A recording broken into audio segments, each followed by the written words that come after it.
Kelly, welcome. It's great to be here. It's great to have you. I don't usually do evenings out. Nor do I. For anyone that follows me on social media knows that I get up at 5 p.m, 4:30. I love the gym. So when you asked me to do, can you come and do an event? I'm like, yeah, what time? And you went, 6 p.m. And I'm like, could just manage that. And then you went till 9 p.m. And I'm like, oh God, how many hours sleep will I get before I go? But I am so excited tonight because podcasting is something that honestly has changed the way that my personal brand shows up, my business does. And if I can inspire one person here today to start a podcast or to make a connection that leads to something else, then I will sleep well tonight. Beautiful. And trust me, you are not going to want to leave before 9 o'clock. Wait and hold me to that. You will see. So I want to get right into it because there's a ton of stuff that we want to cover. I'm going to ask you a couple of questions. It's a very informal conversation. After we've had a little bit of a chat, I want to open up to the audience as well. So whatever questions you've got, if you can please save them. And when we open up to the floor, you'll get the mic and please share and ask whatever you like. All right? So Kelly, I want to start from the beginning. Can you share what steps we can take to define our podcast brand? Okay, so let's go in big. How can we define our podcast brand? I think it's got to start to the purpose. I think with anything, you've got to go, why am I doing this? Because I think the idea, and I made this mistake in the beginning, and everything I'm going to talk about is the mistakes that I've made and the things that I've done really well, because if you can learn from my mistakes, then you don't have to do them. I had this idea to do a podcast, which many of you have one or thinking I'm going to do it. And I was like, okay, it's going to be great for my personal brand. Absolutely 110%. It's great for the personal brand. But I had no strategy. I was just going to interview people because I was like, it's great to connect and grow my network. And why would I not want to do that? And after 80 episodes... 80? Yeah. 80? Yeah. After 80 episodes, I'm like, I don't really like this anymore. Something's not right. What is not wrong? My brand's on point. I'm doing this right. I've got this. I'm getting great guests. Like everything's going right. So I hired an expert. It's something that I do a lot when I need to get to the next level and someone can inspire me and tell me what I'm doing wrong. And he's like, I've listened and I've seen all your stuff and I don't understand. And he listened to it and he's like, you're just basically advertising other people's businesses. And I was like, ah. And he said, you're missing the golden thread. And I was like, okay. Tell us a little bit more about that golden thread. So the golden thread is what is holding this podcast together? Why are you doing this? He said, your business is about personal branding. Why don't you focus solely on personal branding and guests that either have a personal brand or have been in the personal brand journey, and then you're making it very specific to what you're doing? Because I was inviting loads of people who didn't even have a personal brand. And I'm like, why am I giving them the limelight when my business is all about built personal brand building? And as soon as he said that, the penny dropped. And what made it really clear was in the beginning when people were like, oh, can I come on your podcast? I'm like, yeah, no problem. I'll pay for everything. Yeah, I'll do that. Yeah, no problem. You can come on my podcast. And now when I'm thinking that people want to come on it, I've got really clear guidelines. Do you fit this? Do you fit that?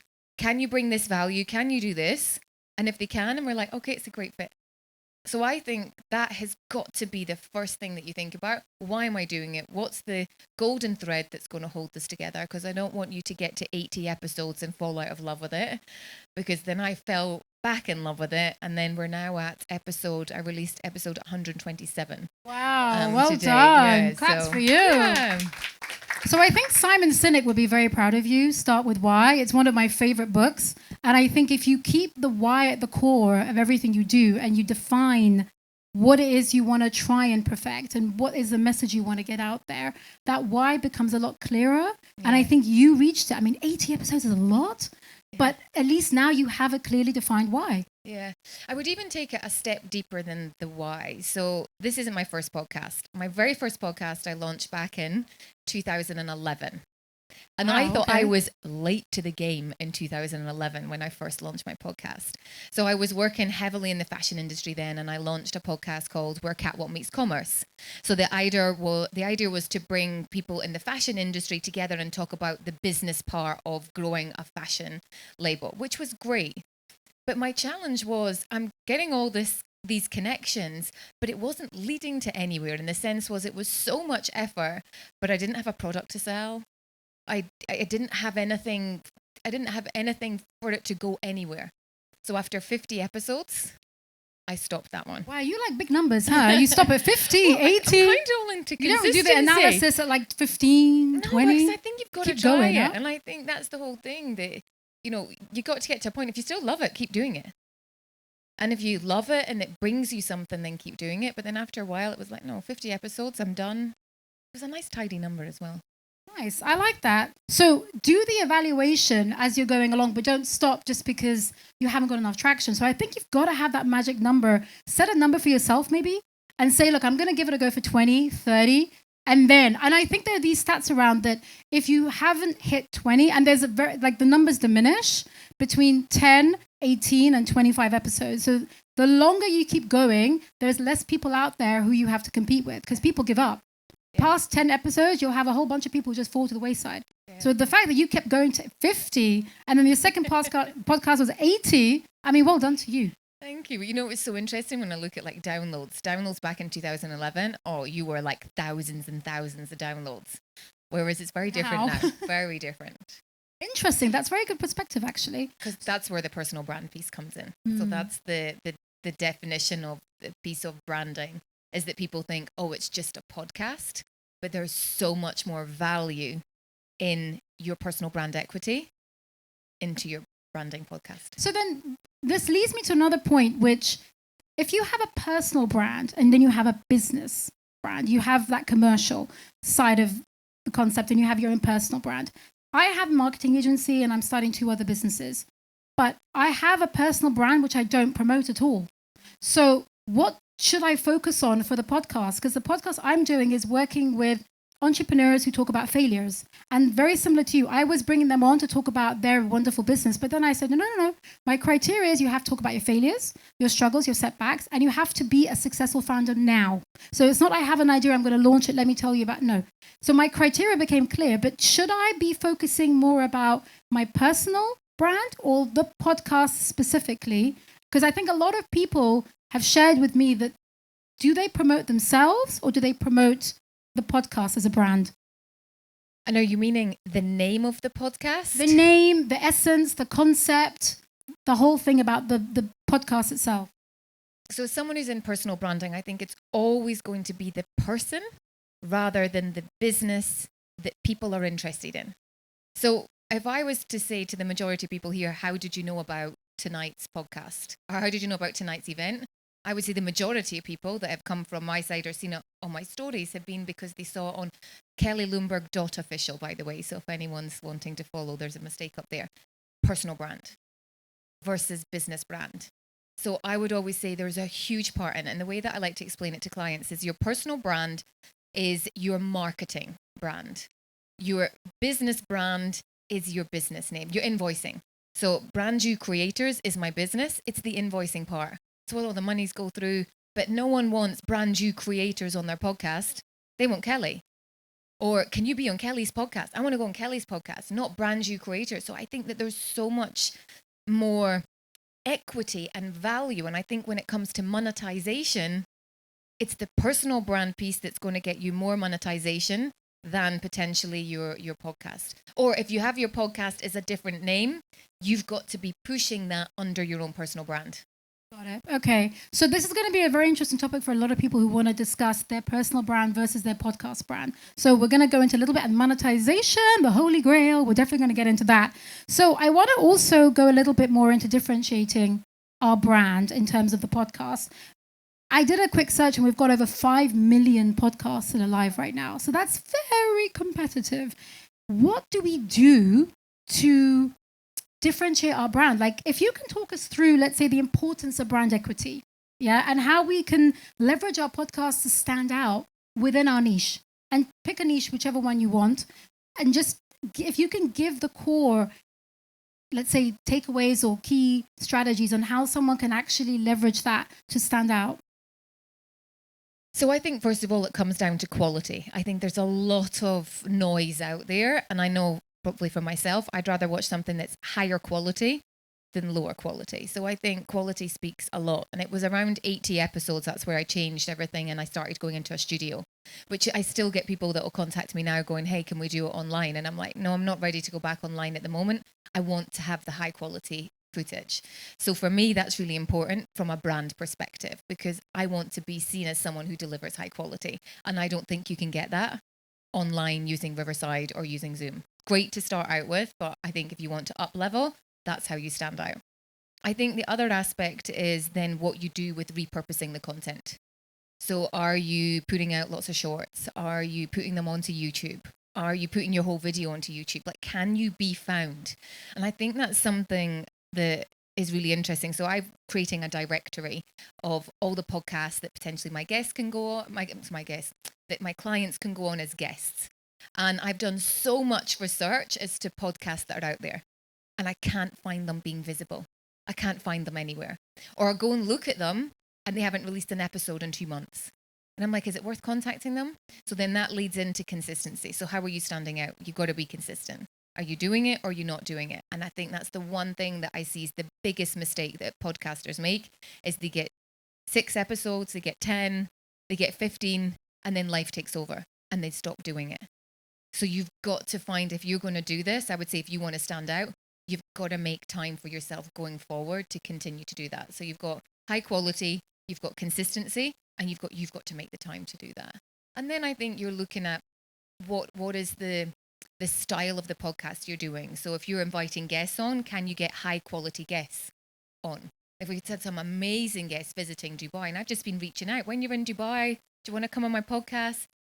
So Simon Ong, who I just had from the UK, I reached out to him in February, going, are you ever in Dubai? And he was like, oh yeah, I'm in Dubai in June. I was like, do you want to come in? So I had someone booked in from then. So I think it's just that little bit of extra effort. And that to me is when it all comes down to de-seeding the lemon, taking the extra effort, and how can you bring it together into it. So we've got consistency, we've got high quality, we've got collaborations, which are key. And there was one more I mentioned there. Repurposing, yeah, making sure that you can get it out. And a lot of people get scared of repurposing and going, oh, well, do you know what, if I put it on YouTube? Like most of my YouTube podcasts are only getting, some have got 700-800. The average ones are anywhere between 70 and 150. And I think initially I'd go, oh, that's not a lot. And then I'd go, do you know what? If you could stand in a room and have a conversation and you'd get 150 people in a room, I'd be really happy with that. And I think that's what we've got to think, that it's not about the thousands and thousands of thousands. It's the other aspects of where you can put that. I love that. So you're talking more about focus on the quality and make sure that you're not really getting too distracted by the numbers. That if you're not hitting the numbers, as long as you're focusing on that quality and you're actually bringing not only the quality of the production, but the content. I think that probably brings a lot more interest to your podcast if you're delivering some interesting concepts, ideas, sharing knowledge. And if you're bringing those kind of guests and you're planning them so far in advance, I think that's definitely going to bring in the numbers eventually.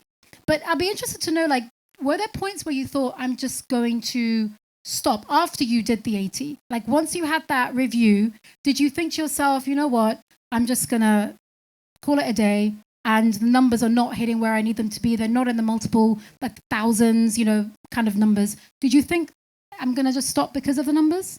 No, it was never about the numbers. For me, it was about, I'm just bored from doing it from home.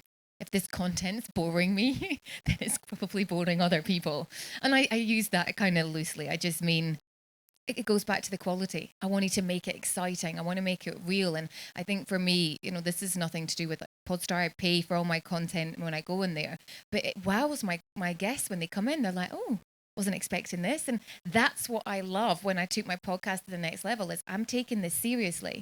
And the pieces that I'm taking it seriously is because it's not just about, this brings me clients.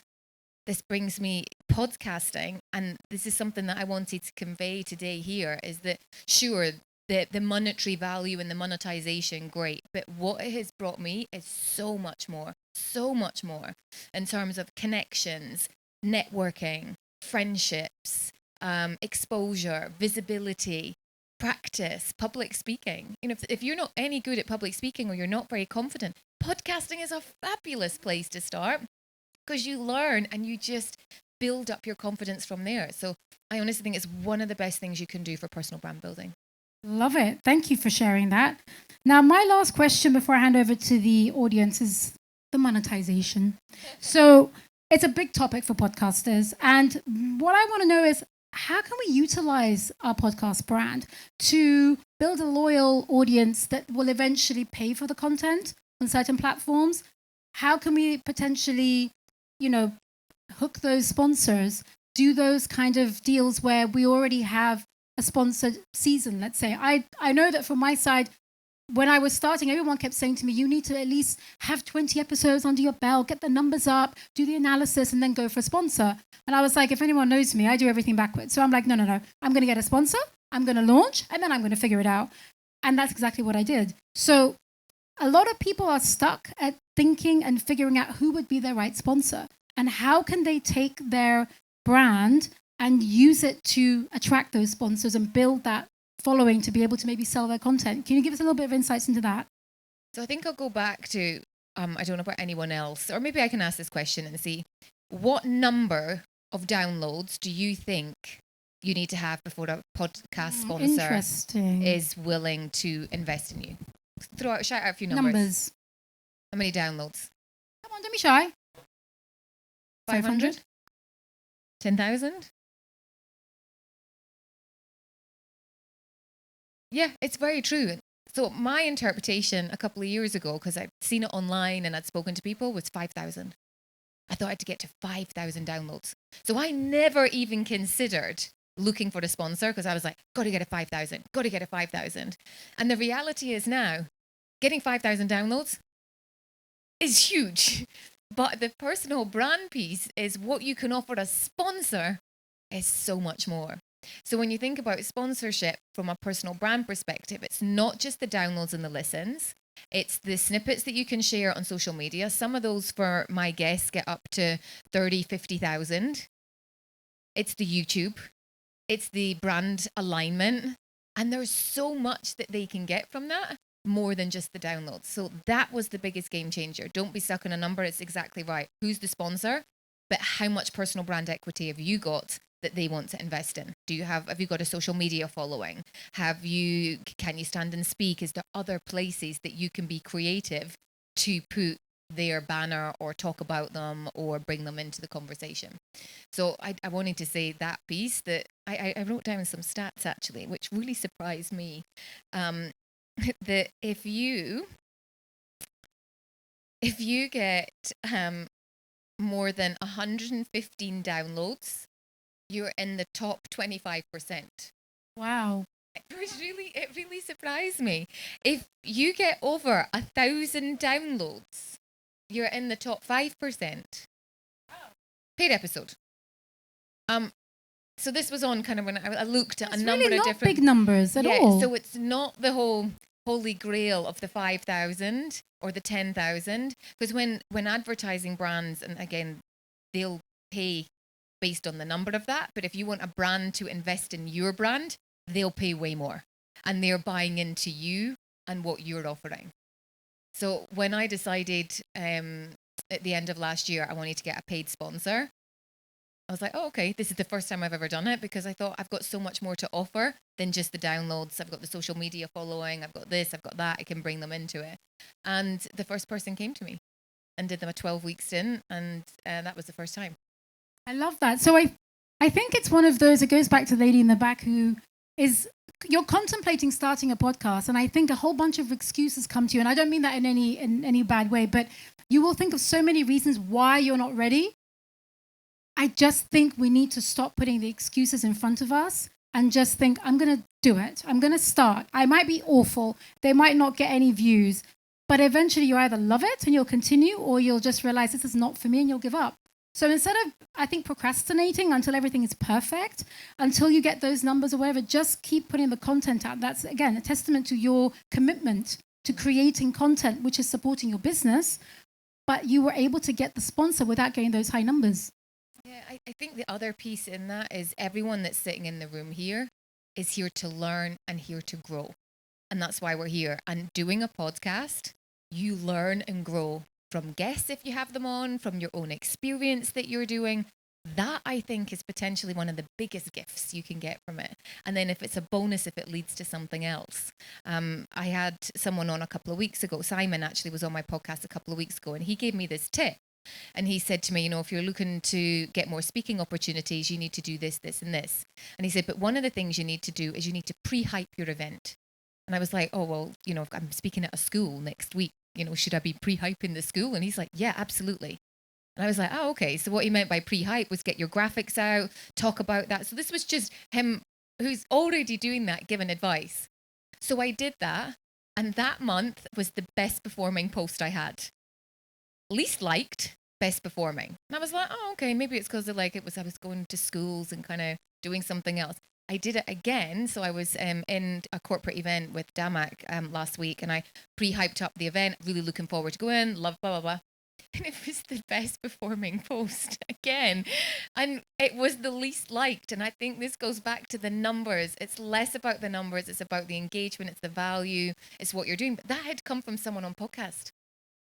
So I would just say there's so much to be learned for you to show up as that best version of your brand. That what's stopping you doing it? I love that. And with that, I want to then open it up to the audience. So do we have any questions from the audience that we can start putting to Kelly? Okay, can I give you the mic? If you just start with your name and your question, please. My name is Shubha Sarkar. I run a podcast called Money Majlis. It's about money and banking. I started 3 months back and done about 6 episodes so far. My question is I do an audio podcast. My guests are in the studio, but I don't record it. I don't record it on video.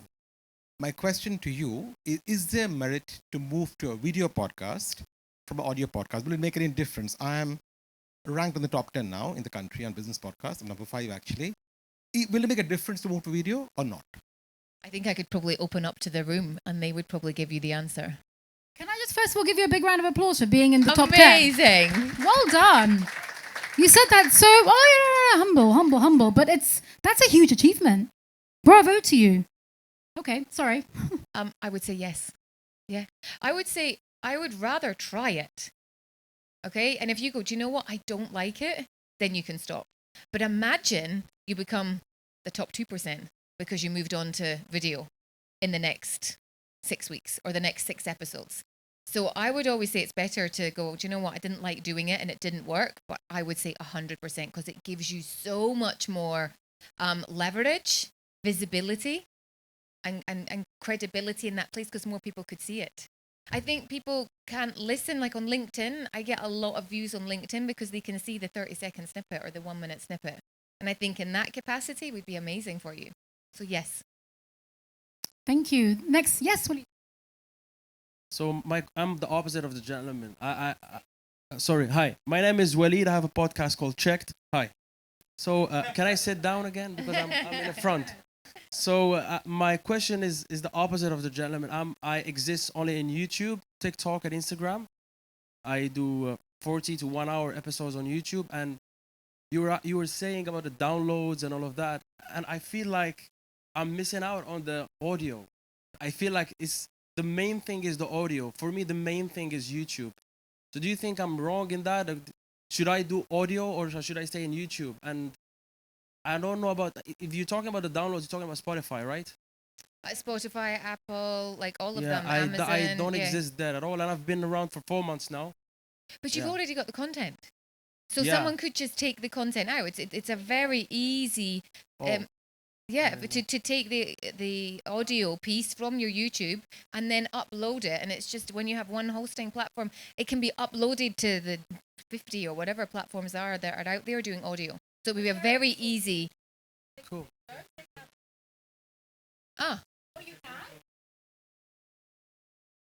You can do it on YouTube automatically. They support podcasting RSS, which is important to be on all podcasting platforms. Thank you for that. But also, Fari next event about the distribution. So That's good. Yeah. Thank you, guys. Cool.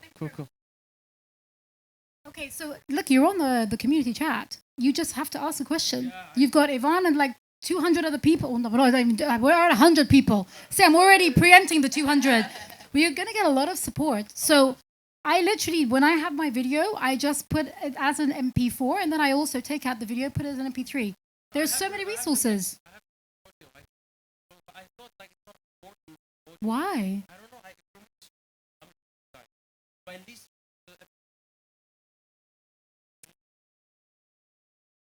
Which But is you can give it a amazing. try. But you've also got to think that that's how you consume content, whereas there's other people that maybe want to listen to it, consume it a different way. So I would always lean into that other space. Right. Any other question? Oh, yes, Jen.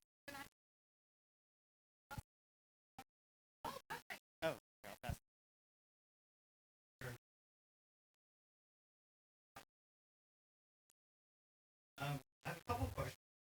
First is budgeting per episode.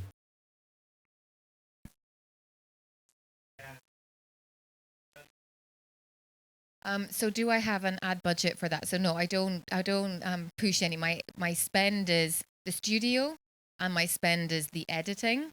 But other than that, everything's done. I mean, when it comes to drinks in the studio, I have my own mugs. I think as far as I remember, I'm one of the few that have my own mugs and my own. I do too. You do. And my own mic box, you know, the. Oh, the yeah, I've thing seen goes- that. It's very cool. Yeah, but That's it just, these are the thing when it comes to branding that I think up levels it. And then on the YouTube, that people see that, or on the shorts, people see that. So that would be the extra things that I've done, but there isn't any more in that.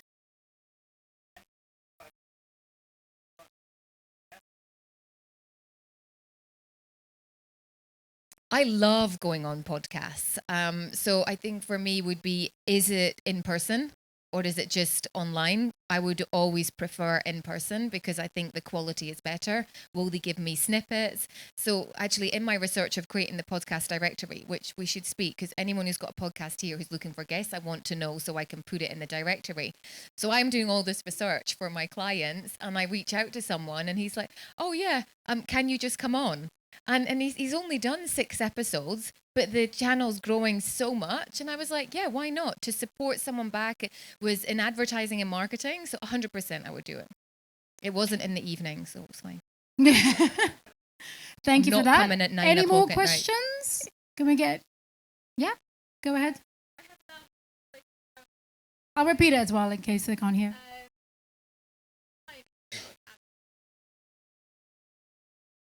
So, what was your name? Selena wants to know how much time would you dedicate to starting a podcast? Procrastinator. Oh my God, that's a double whammy. I So know. if you're a procrastinating perfectionist, Selena's one of my That's- clients. Woo, okay. It's actually a really good question because I actually think the concept of starting a podcast is actually quite easy. What is hard is maintaining it. Agree. And I think understanding that part, and I think going into a studio was another reason that really helped because I batch content. So I got smarter at it instead of just going, oh, hey, let's have a podcast. And then like on a Tuesday night, randomly, I was doing a podcast or, you know, another day during the day. So I think if you can allocate it, so once a month, I'll go in and I'll book the studio for 3 hours. I'll do a minimum of 4 to 6 episodes in those 3 hours. 2 being 2 guests, and then I'll try and do some of my own ones as well. So that's 3 hours, but then there's also the prep beforehand in terms of inviting guests on and who do I want and writing the scripts for the solo episodes. But I don't do any of my own edits. So if you're going to add in your own edits, then you need the extra time. But I think you can get people to do that or can do it in the studio. So the 3 hours for the studio, the time, so maybe that's 7-8 hours a month. And I think also if you really do, because there's a lot of people who don't plan, they go in there, they don't have questions, they just spitball, and it might work for them. But if you're a perfectionist, I would definitely say write your questions down, maybe even have a brief with the guests in advance so that they're aware of what you're going to be talking about. And then your preparation will help you get a lot more done in that space of time. So you feel like, oh, I'm actually doing a lot. Because if you're going to be worrying about, I've got an hour recording and you're not prepared or you're ill prepared, you're going to feel like I'm not utilizing my time and you're going to start criticizing yourself and you're not going to give your best self. So utilize your time as much as possible. Those questions are really important. And I think actually it's going to step back to what's something that would put you off going on someone else's podcast. Someone who says, oh, can we have a chat a week before going on the podcast? And I'd like half an hour of your time or 50 minutes of your time to talk about the podcast. I'm like, no. We'll talk about the stuff. Just send me the questions beforehand. If it's free flowing, it's free flowing. But I think then if you've got guests, you miss a lot of in the moment conversation if you have a pre-chat for half an hour. plus it's another half an hour of the time. So I think the prep comes from the questions, and then as long as they're aware beforehand, you don't need the conversation before.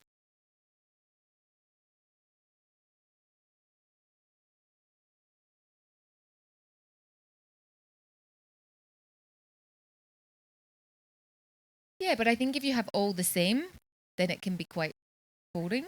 But I think you've got to do something that people do. So one of the things I do at the end of my podcast, I've got a card game, and it's random questions, and they don't know. You girls have been on it, so you get the random question, and that's something that I do at the end of every podcast. So you could do something that's part of your brand then, but I think there's got to be something that's a little bit different. I like that.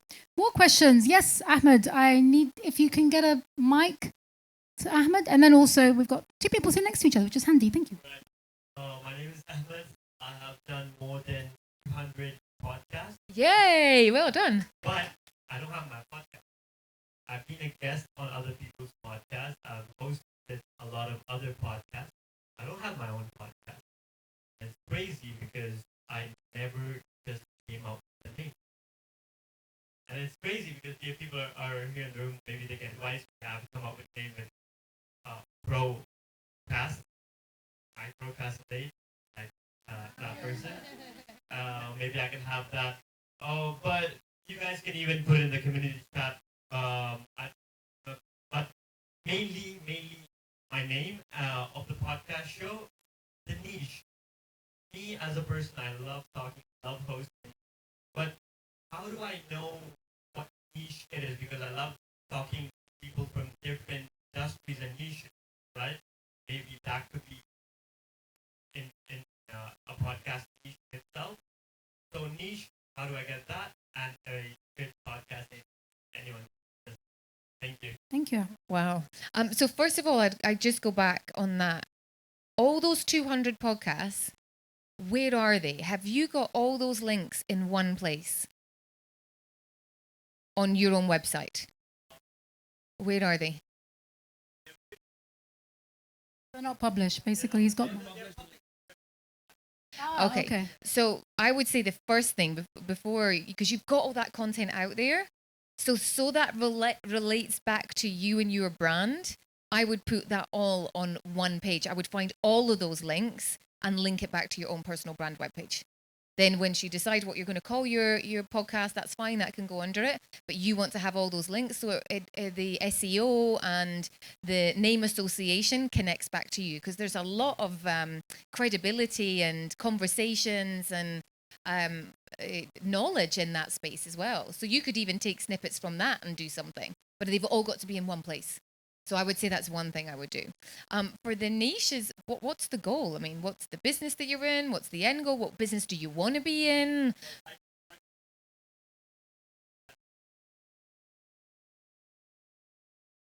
Yeah.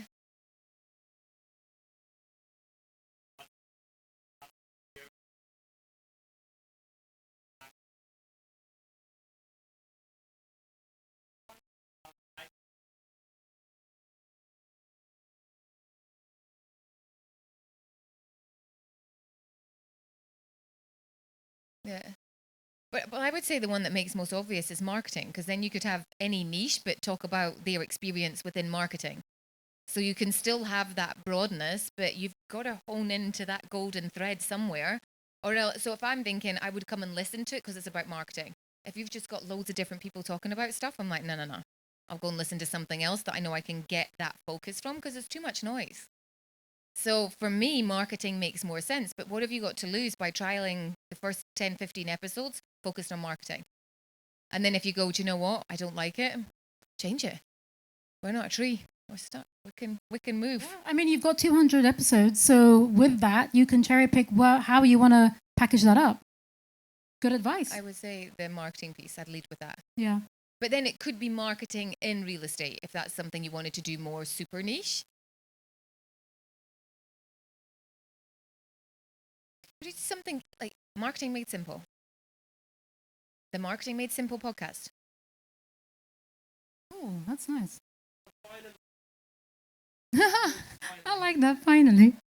Or procrast. I mean, you can stop procrastinating and just get on with it. But And maybe team up with Selena as well and co-host a podcast together and, empower each other to do it. But I think if you've got the word marketing in it, and that's something that you do, then from a SEO perspective, it would help as well. Okay. Next question.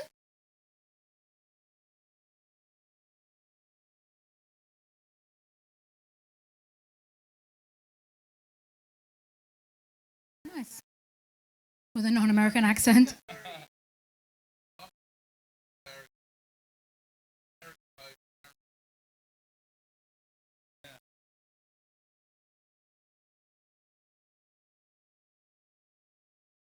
Okay, thank you for the input.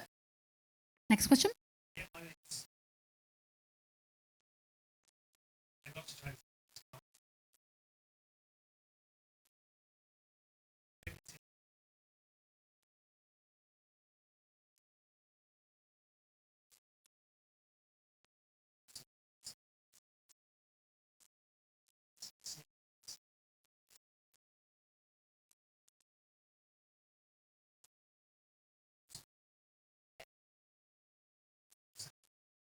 So what do you mean by static as in Same every episode.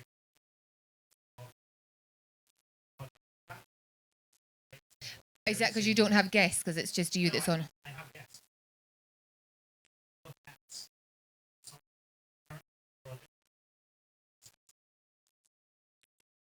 Yeah. Yeah. Yeah. Mm.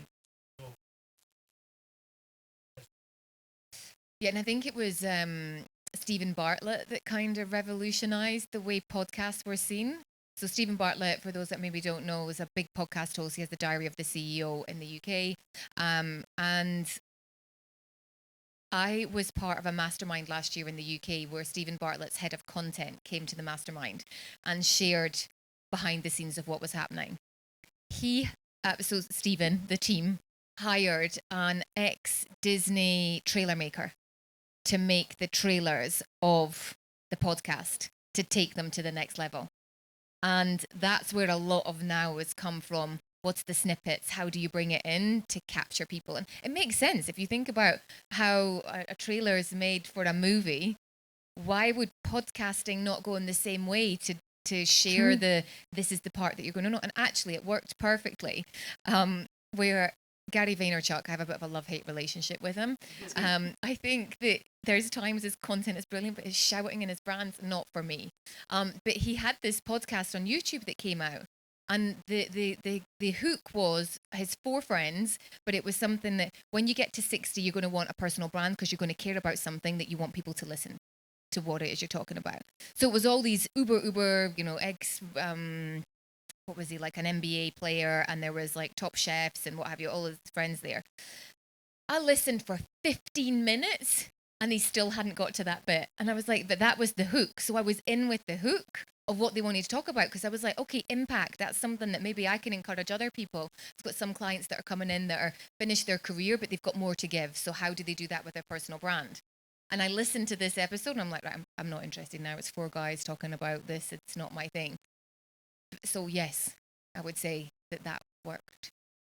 I think I read that Stephen's got the team who are constantly changing the thumbnails, the titles, and just testing them and seeing which ones are getting the most reach. And then that's all they do. Like they have an entire team dedicated. And I think that's one of the issues that a lot of podcasters face.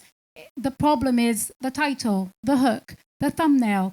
And I think from last month's event, who was here for last month's event with Fahad? So one of the main, more than just Ahmed, there was a whole bunch of people here. Who was here from last month's event? Mohammed, you were here, hand up. Yeah, hello. So a lot of things that he shared was focus on your thumbnail, focus on the visual, because that's what people are looking at as well when they're scrolling, more than the content itself at the beginning. Once you've hooked them, you've got to get to the point that you've hooked them on. Yeah. Otherwise, they've checked out. And it's very frustrating because you're thinking, where is it? Timestamps is another thing. Yeah. If you put timestamps in there, it helps people to get to the point that they want to listen to. Maybe they'll stick around and watch the whole thing, but at least they will get that value, and then they might potentially subscribe to you because they know that you're actually doing what you're saying you're going to do. So it's very interesting with Stephen what he does. Just the piece on that. So I'll put that question out there. How many, and this was last January when we had our first mastermind, how many people do you think is in his marketing team for his personal brand? Stephen Bartlett. 30? 3? 7? 10? 26. Yeah. So 26 people on that production. So I say that because when I was sitting there, I'm like, oh, okay, it's just me and someone else. You know, I don't quite feel so bad. And I think a lot of people are looking at what he's doing. Wow, he's got the trailer, he's got this, he's got that. How can I do that? Sure, it's getting easier to do. It's getting cheaper to hire people to do that. But also think, okay, he's got 20, maybe 30 people now that's doing that, that's coming up with the ideas, that's changing it. One really good tip that I got, so I hired another expert earlier this year, which was a YouTube expert. So YouTube is a huge part of my strategy going forward, but this is not what this is about. But the piece on that when it comes to podcasts is, he said to me, I've looked through all your content. He said, but one thing you're missing out on is the thumbnails. So he said, what you need to be doing is adding in the logo of what they're talking about. So on one podcast, I had someone talking about the power of LinkedIn. So he'd said, make sure you add the LinkedIn logo to the thumbnail of the podcast cover, because that's going to draw attention. I had another client who was talking about her journey in personal branding, and she wanted to be featured in Vogue magazine and Tatler, and this was a big dream of hers. And then within 2 years of working on a personal brand, us working together, she was in Vogue. So then we changed all the thumbnails where we had things like that, and it's got Vogue, the Vogue logo, the Tatler logo on that with the 3 words that relate to her. So we changed all our thumbnails. I think if you go to my page now, you'll see maybe not the first 20, because it was again on, well, God, it was on Zoom then. So it was really hard to get the images, but to add those into the thumbnails, he said, will make a huge difference. For the, I call it the teasers, the first big, like the highlights of all your podcast should be in the beginning, maximum 1 minute. That's what because I did the huge research about that. And the thumbnail and the title and the first few words of that teaser, they should match. So if you say something in the thumbnail, you write words in the thumbnail or the title, that teaser should contain the same words. So it's like you're fulfilling the promise of the viewer. And what you're talking about is called an authority figure, even though logo is not a figure, it's a logo, but you have to put an authority figure in the thumbnail so people click. It can be a face or someone famous or a logo that is known. Thank you for sharing. Sorry?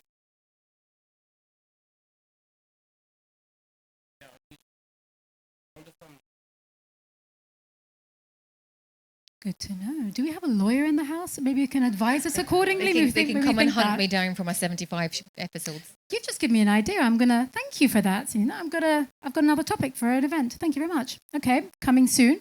So, any more questions? We've got yes, Maven. Oh my God, there's no way I'm gonna get it. Oh, thank you so much for microphone.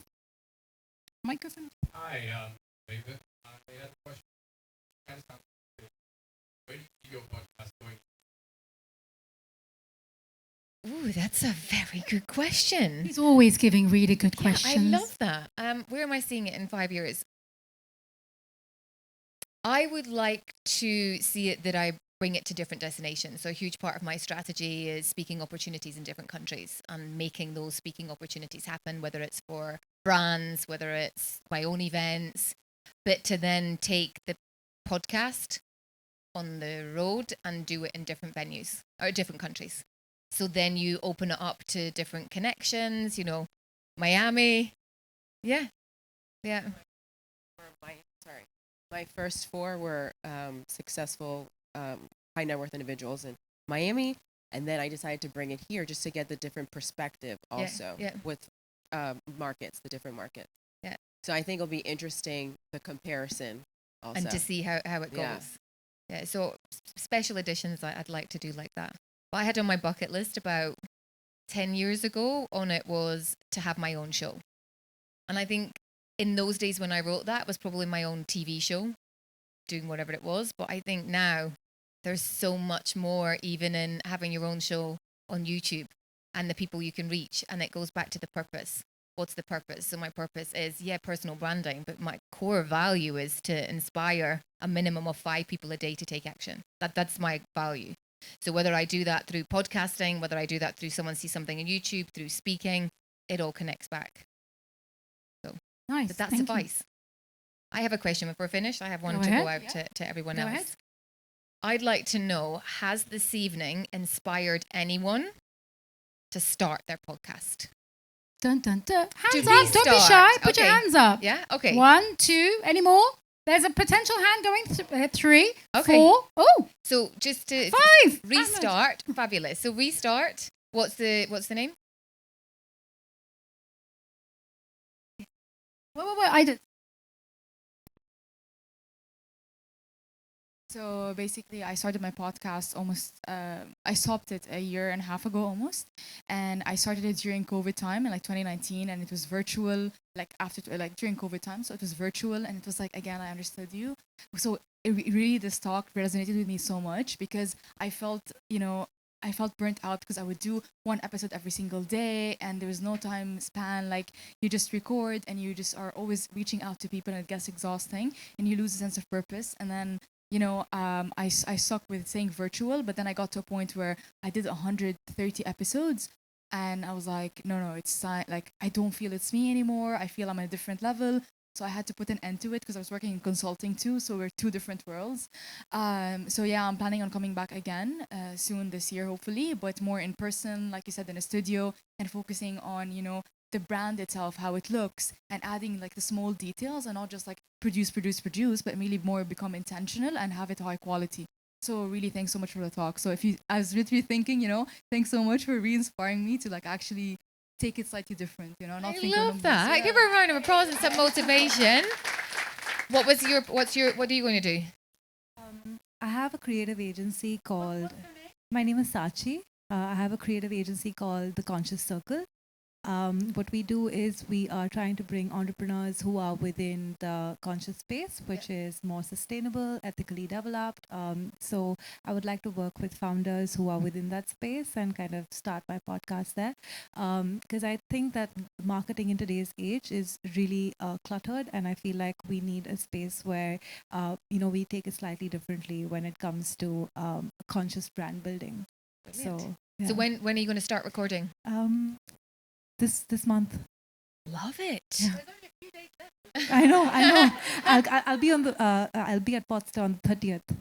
Yeah. Well done. There was someone else who's going to start a podcast. Who else? Yep. What's your podcast going to be called? I don't know yet. I had originally wanted to call it Coffee Comfort because I love coffee and I find a lot of comfort in coffee. And You can maybe get a coffee brand to sponsor it. yeah, but I could do that. Yes. Does that Maybe a conflict with local- your water? Yes. And that's But I why suppose you need water in coffee in coffee to yes. make it work. There's a way around branding anyway. Exactly. Can get 2 of them: the Yeah. coffee and the water. Excellent. Yeah.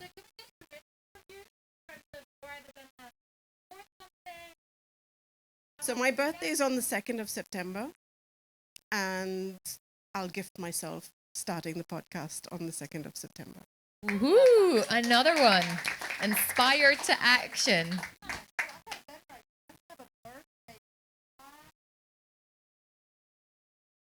Hey, good idea.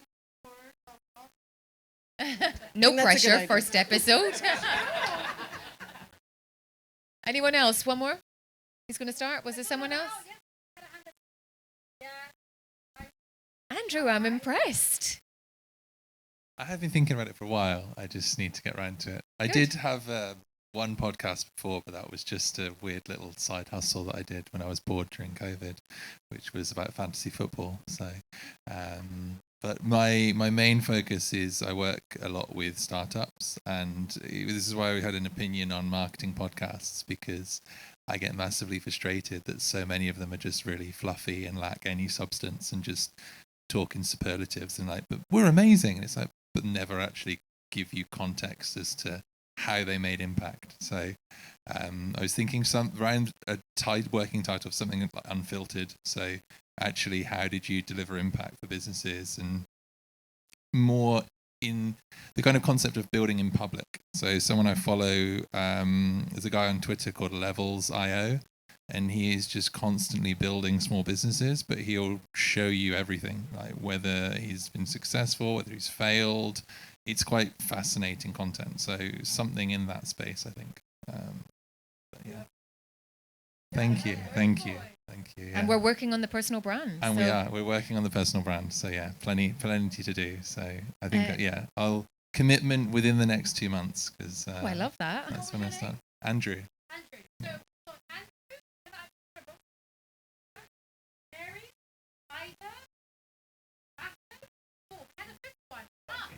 Okay, so can you try you're not already on the WhatsApp chat, please connect with us. We will be around. Okay? So please, before you go home tonight, connect with us, write down what you want to do. And we might. I feel really targeted during this one now. See us with love. And we might be able to one it for free first podcast. How about that? That would work. Will that incentivize you? Okay, good. So get a big round of applause for you guys. There was a podcast that I think you should have a look at, John Lee Dumas. I don't know if anyone's followed his podcast. He shares every single month a transparency report on how much his podcast makes. And it's anywhere between 100 and 200K US dollars. But he will share exactly how he does it. So, and he got that from Pat Flynn. Smart Passive Income is also another really good podcast. But, that's very much Pat Flynn's ethos is transparency in everything he does in business. And John took that from him. And then every single month he's like, this is how much I've made, 125,000, 250,000 US dollars. And he breaks it all down. It's really interesting. Well, through personal brand. Yeah, I would say, I think maybe it was like $30,000 was a product that he had. And then he had Podcaster's Paradise for a while, but the majority, like over 100, 150 was advertising. We'll go back to monetization. But do you know what he did? So this podcast is more than 10 years old. He started the first daily podcast. And he went daily for 1,500 episodes. 30 minutes. 30 minutes? 30 minutes daily. And you hear his first podcast and he is utter rubbish.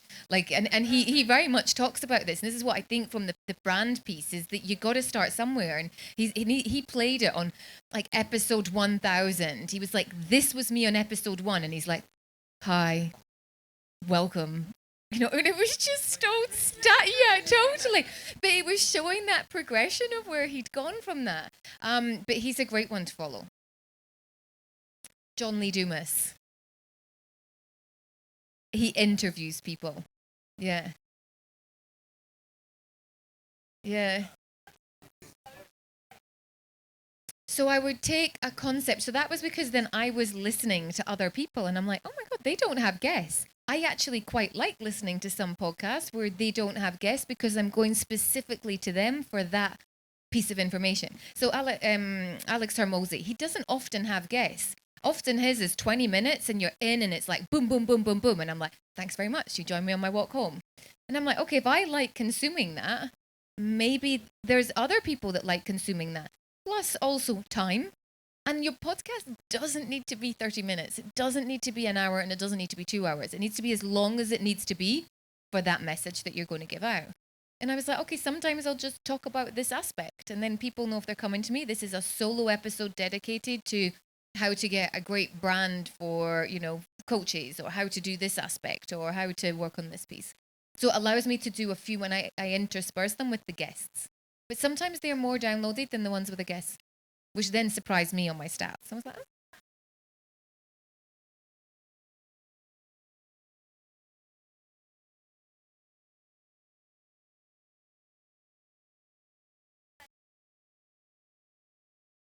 Yeah.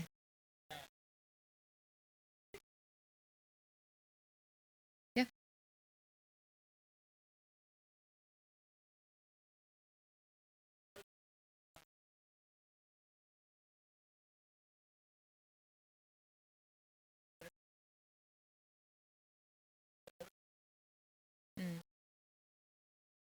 solo thingy.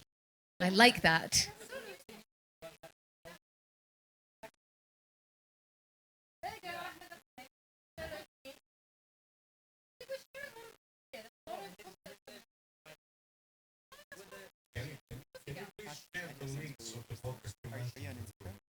On the group. Yeah, I will do of the other ones, yeah. Whoever mentioned any podcast tonight, it would be nice to have those involved. I want everyone to be connected to the WhatsApp community chat, please, before you leave. The doors will not open until we see your name. I'm joking. I know. I think I'm not joking. Please join it because you add so much value to everyone who's already connected to them. Kelly's on there, and you're going to add some value. But you can also share your podcast too. You're coming up with like this. Yeah. Why not? Great. You need your own podcast.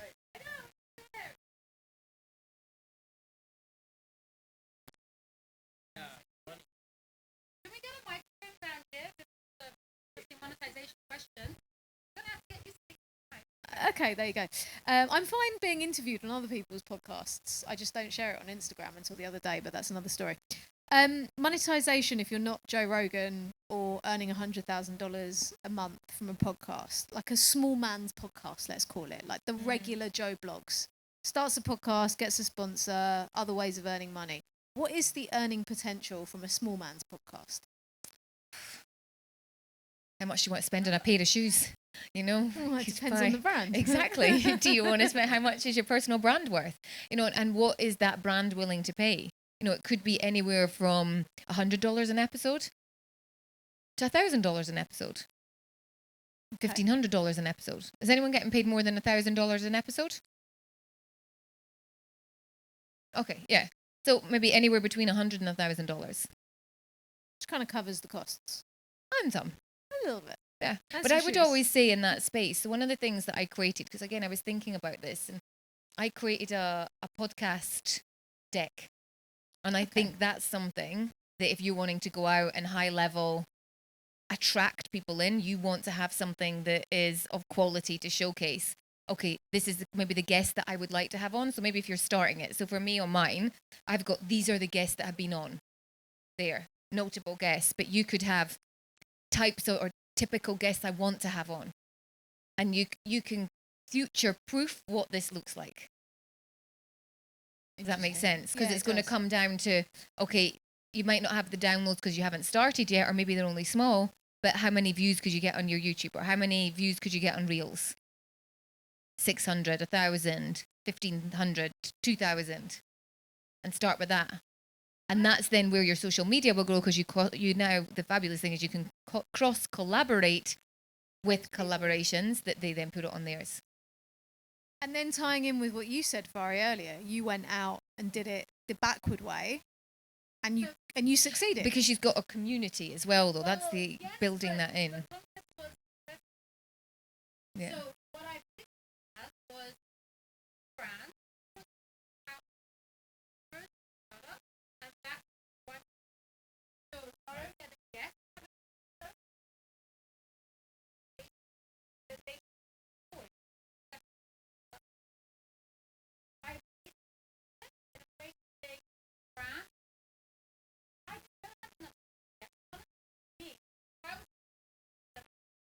But I didn't.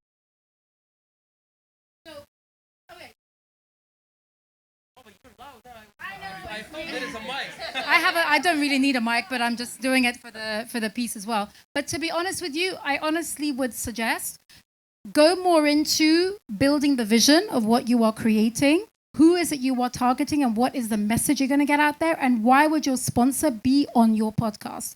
I invite the sponsors to also be a guest on the podcast as well, because that means that they're relatable, right? So whoever's watching it will actually hear the story. So it's all about the story. And this is what Kelly and I were talking about.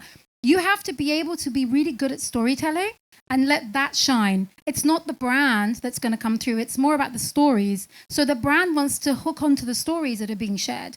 Make that relatable. So like you said, you've got the car, you've got water. It doesn't have to be because if someone's talking about mental health that they're going to go to Lighthouse Arabia. it can be something totally different, and they can be with a fitness coach or something because they think that physical health is going to impact your mental health. So you have to find the collaboration and the partnership as a nice synergy, and then pitch the concept, the stories you're going to bring, the level of ideas and thoughts, and you're going to start sparking and inspiring people. That's how you hook them in before you have any numbers. And I think the mistake is a lot of people think that the sponsor is going to come to them, but you need to go to the sponsor. So that goes back to creating that dream list of who do we want, and then when you focus on it, it usually happens.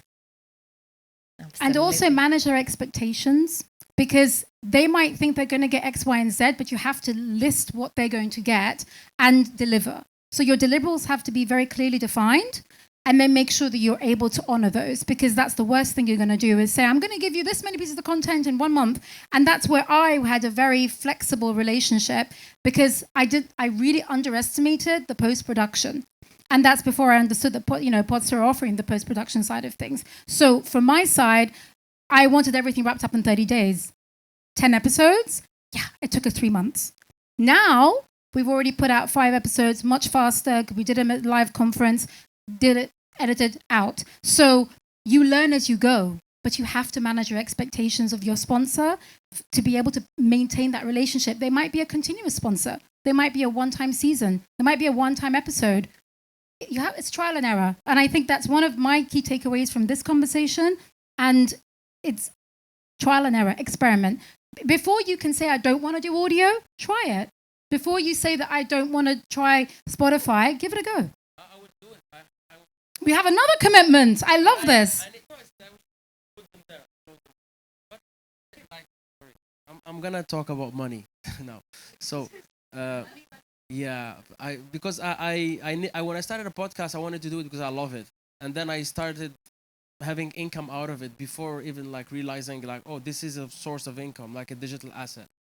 But like, for example, how I can, if I want to approach sponsors, I know that I need a media kit and all of that, but how I can price it? Like, is it by episode, by season? Like how usually people price it? And is it like a one sponsor for like 10 episodes? How usually it works? Well, maybe I think there's a number of different ways you can do it. So the way that I've done it before is 12 episodes, because my podcast is weekly.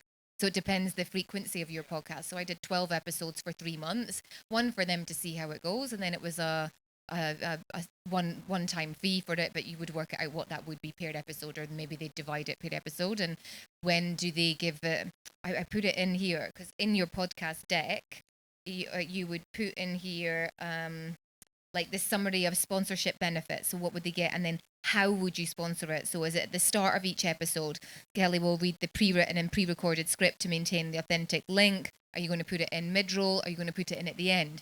So you could charge less if they only get it once, or okay, do you know what? I'm going to put it in this much. For me, I said I'm going to be sharing it on Reels, so your logo will go at the end of the reel as well as the message. So you can add as much value as you want to, and then put a price according to that.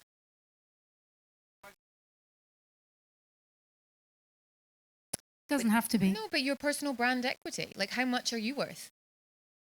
Well, there you go then. Sell that. But if someone says no, it's too much, what are you going to say?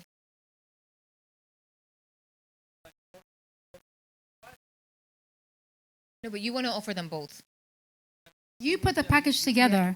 You have to put your package together.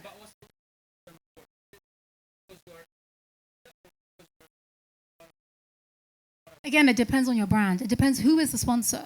What is their intention of sponsoring your podcast?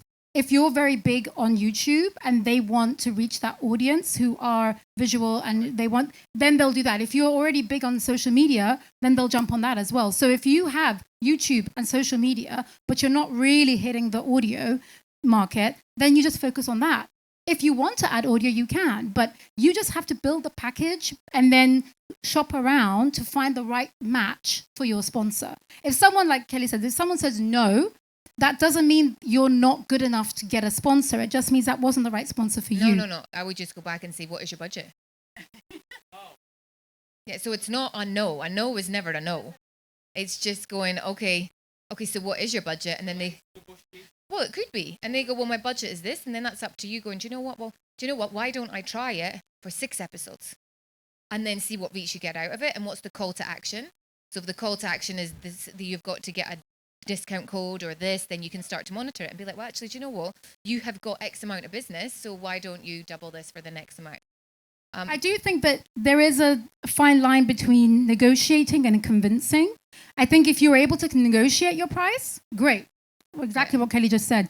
But if they're a hard no, then you're trying to convince them to do something and you're just going to get pushback. And that's not going to help you to then pick up and go to the next person. So learn from that and just say, what could I have improved in this package that would have maybe made that a yes? And then take that feedback. And sometimes you're not the right podcast for that sponsor. Maybe you're just not the right match. Or yet. I love that. Yes.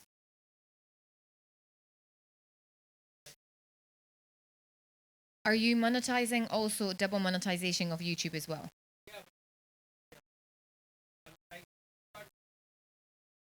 I started 17 weeks, so like 4 months ago, and I was monetized after 1 month since I started. Yeah, I don't know how, but in YouTube I went fast, and now in social media, like I have clips that reach 1 million, 500K, like reels. So I'm on the visuals, like I like it. So I'm having some clients like paying for appearances, and I do the storytelling with them and all of that. But now I want a sponsor. I'm gonna find a sponsor right now. I'm still like lost which type of sponsor I can get, like interior design or mortgage, because I'm around the real estate. It could be both. I can have 2 sponsors on the same. Oh. Yes. And if they're getting a different one, or maybe if there's 2, but depending on where they are, the lead sponsor is one price and the second sponsor is a second. But of course you can. That entrepreneur. It's like events, like exclusive sponsor or okay, yeah, I got your point. Yeah. That's nice to know. I think at the end of the day, just try and see. First of all, map it out. Yeah, write down how many episodes you want to put together, what the topics are going to be, who your guest is going to be, and then find potentially either one sponsor for all or one sponsor for each. Maybe chunk it down to 5 episodes per season. Think about it. Start getting creative with it and put that down on paper and then see where it goes, because you are the one who's got to create the package. Don't go to someone and say, what do you want? And then give them that. You have to go and create it, then say, this is what I've got. What do you think? So that's just my 2 cents worth. And try. Just experiment. Guys, please stop procrastinating. I'm a #1 procrastinator, and I had to burst that bubble because I wasn't getting anything done because I was also a perfectionist. So I totally resonate with you. 100%.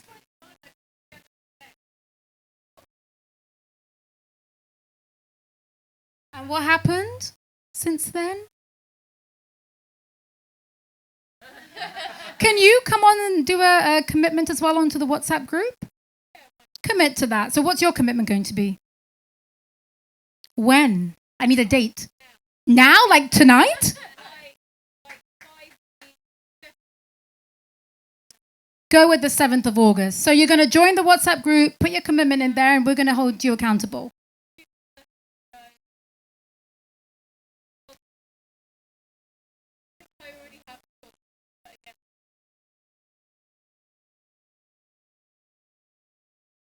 Big round of applause. She thinks she's even got a sponsor already. I love that. They're coming out of the hiding. I love that. Okay. So this is going to be our last question before we wrap up. Hello, my name is Zahra. I'm a university professor and I'm founder of my own company for publishing books. So I would like to suggest something for podcasters, that you turn the content into books. And this is going to be amazing because this is going to put you in the ranking of authors. And the company is helping with editors. The editor can help you and take the content and turn it into books. This is my suggestion for the podcasters. Thank you. Great authority building. Yeah, of course. Thank you.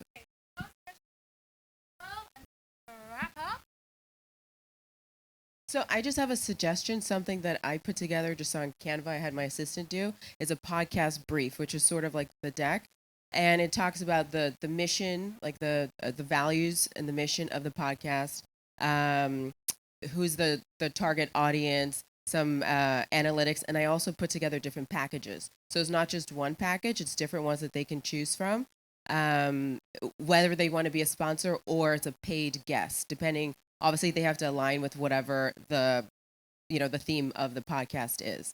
So I think that helps as well because it looks professional. There's a lot of visuals there. There's analytics. I also have questions, sample questions of what they'll be expecting, and then my signature questions as well. So that helps too. Wonderful. Oh, yes.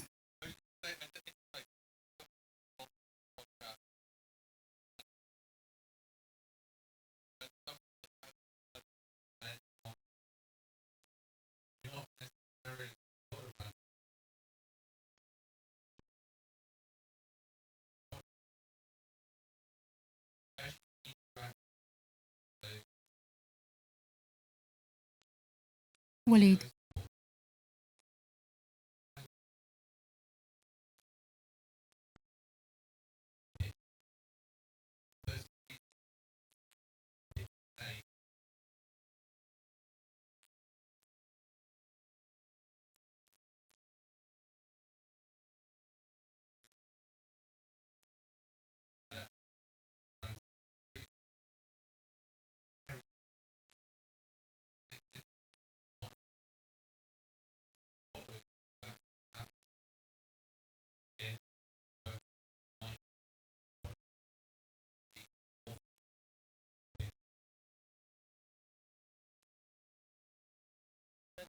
Amazing. Thank you so much. So we're going to have to wrap it up now.